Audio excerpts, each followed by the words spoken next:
Right, okay, how are you doing? Yeah, I'm back at Girton. If you watched my last vlog, I had a bit of a hit a couple of weeks ago down here, and that was right down at the bottom end. Naturally, I went there last night. I had a couple of bites, but it seems to be just the smaller fish. The stockfish seem to be shoaling up down there. I had a couple of fish as well, but I haven't had anything big down there. When I was there 2 weeks ago, I did hear one fish that was a good one, but nothing last night. So I might have shot myself in the foot because, you know, December on a big lake and I've moved after catching. But, you know, you just get the feeling that if the stockies are up there, maybe the bigger fish aren't up there, you know. In the summer, you normally see them together, but I don't know what's happening now. But I've had, 13 bites up there this December. And apart from the 120 pounder, the rest have all been stockies. So I'm hoping that I've made the right decision. I've moved right up the other end of the lake. This is the area that I fished last winter. I didn't have a bite up here last winter, but I did see fish up here, and I know it's done winter bites up here. So I've moved off potentially a going swim in the hope that I catch one of the better fish.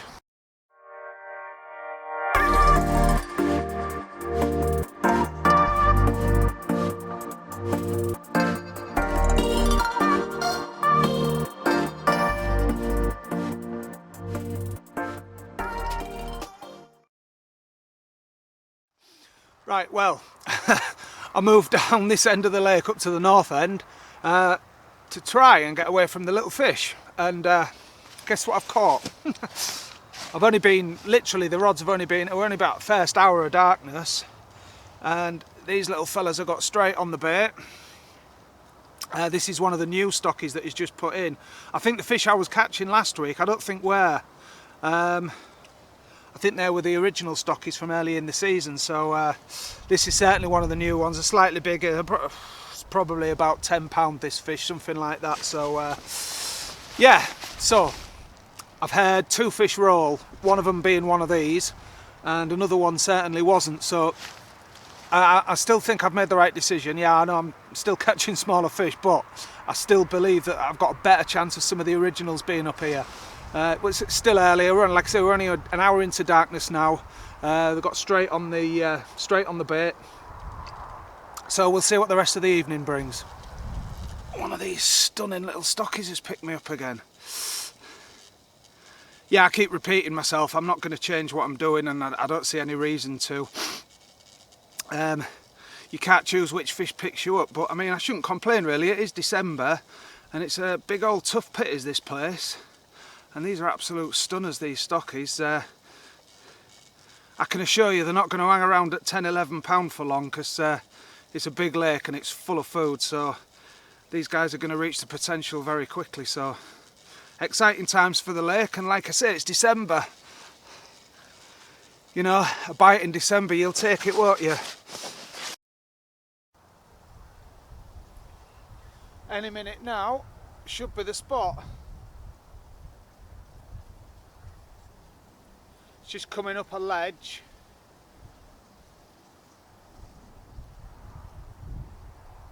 And if I'm just on the edge of the spot that I'm hoping to be on, I should get a tip bounce any minute now. There we go. It's just coming into gravel now. Just as it's coming up the ledge, you're just starting to get the start of the gravel level, so I'm coming up in depth now. We'll be in about 16, I would guess, there.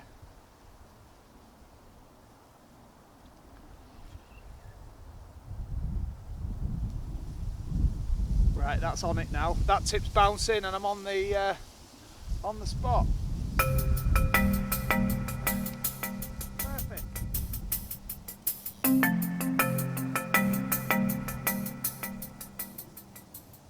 Right, Marker's just jumped up at 14 foot, so that's perfect. That's exactly where I want to be.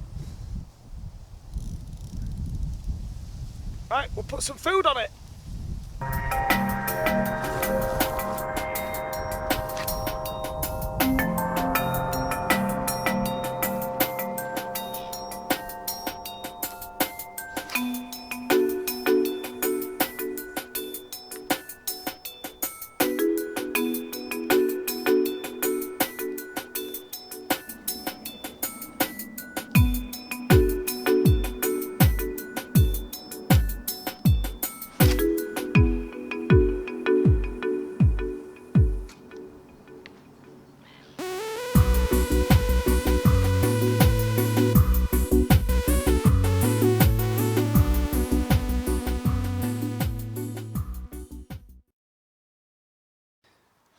First bite of the evening. It's a bit of a continuation of what's been going on.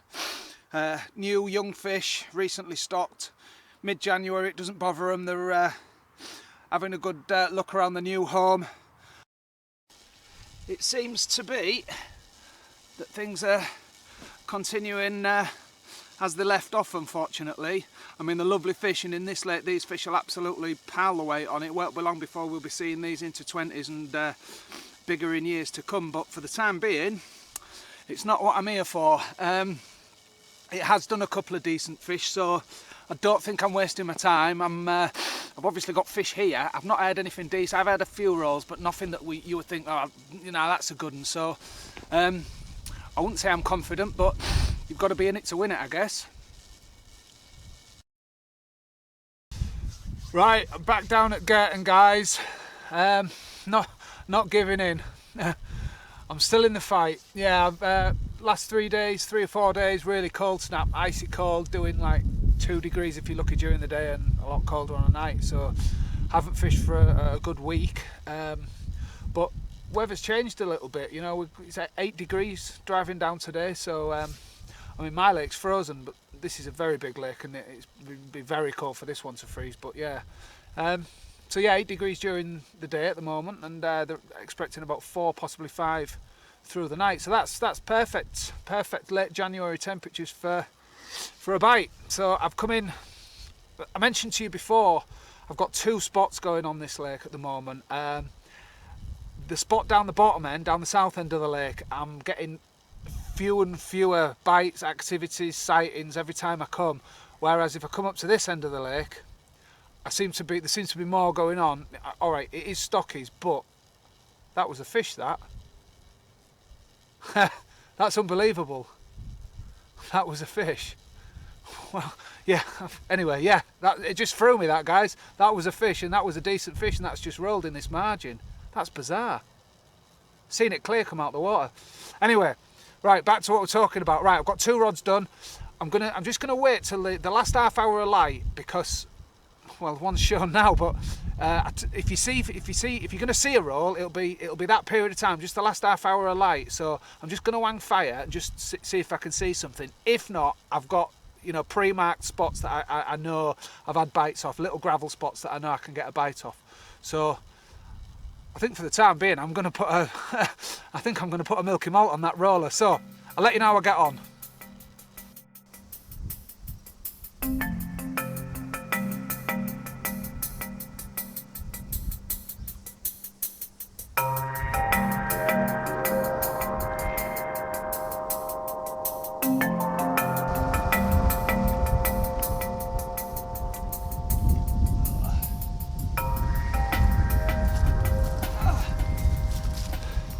Right, that's that rod done.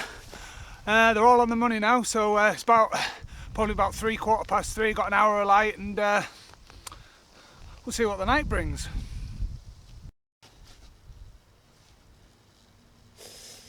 Right, just getting last rod ready, just making sure everything's good.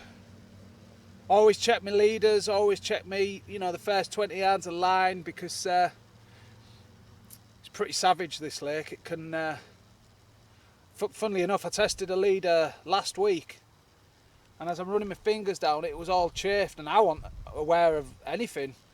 Obviously, literally I pulled it and it ping, and that's £50 leader, so double check it every time. So I'm just gonna, that hook's super sharp. Just had the swans give me a visit, but they behaved themselves, they didn't touch my line. So we're going, what we're going, PB pop-ups on this rod.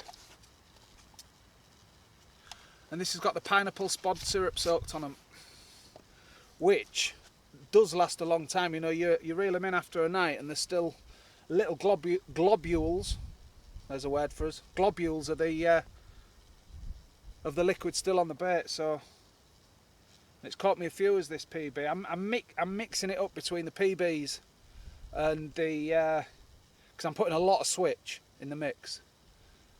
So I'm mixing it up with switch hook baits and PB hook baits. There doesn't really seem to be a winner. I'm getting bites on them all, so I kind of options open on them all. So I've got a fluoro and a match the hatch kind of thing. I'd put this probably 13 or 14 pound. It's a right chunky fish. It's the second one of the evening. I've not been here long. So yeah, I'm still catching, but I'm still awaiting that elusive big un. Right, well that concludes this overnighter. Pretty much the same as my last few visits. 5 or 6 bites. I think I dropped one. I think 6 bites, dropped one, landed 5, but the small ones, the new ones, the stockfish. That seems to be the pattern. Where the big uns are, I honestly haven't got a clue. I know where the big un came out of. It was a big un caught a couple of weeks ago. Well, it wasn't going to be easy, was it, fishing this place in the winter, let's be honest. But, you know, I go to other lakes, but they ain't got 55 pound commons in them, and if you want to catch them, I guess you just got to stick at it. Just keep your head straight and think, well, you never know, you're not going to catch them fishing somewhere else, are you? So it's been fun anyway. Before I leave, I just want to focus on a little bit of a negative. Don't like doing that on my vlogs because it's happy time, it's fishing time, innit? But yeah, you may or may not have heard that Steve Carey, one of the owners of DNA Baits, woke up to the pleasure of all his fishing tackle being stolen. Yeah, a substantial amount of top kit as well.